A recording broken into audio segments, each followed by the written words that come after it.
Okay, in this tutorial for new Blender users, we're just going to take a look at another simple setup for water and glass. Okay, so this is basically a very simple scene. Let me take a look at it here. Let's see if we come over here to the physics tab for this guy. And it's in preview mode. Oops, I didn't want to change that. Wrong one. Hang on. This preview. You can go see the geometry. It's just a cube I have in the scene. It's acting as the domain. Right there, there's the domain for this object, and then these on the inside are going to wireframe with Z, and then I have these same objects from the other lesson that are inside, and the difference is this object and this object now are also part of fluid, but they're set as obstacles so the water can go around it. And then this object is the inflow object that I've said. It's also a fluid, and I've just changed it so it comes out here from a shell instead of a volume. It's by default set at volume. Alright, and then that'll come out, and then it just runs it. And the material settings, you set the material for this on the domain itself, not on this object here.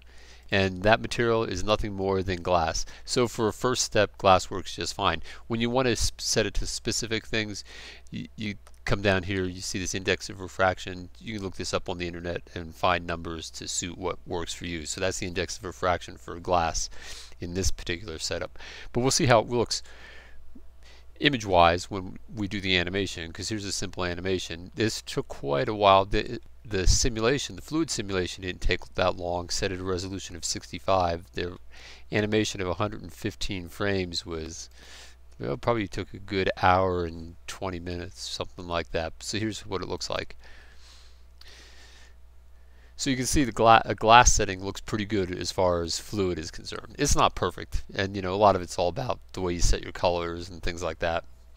But it's certainly a lot better than the original Blender render that we used to have, and that's why Cycles really works great.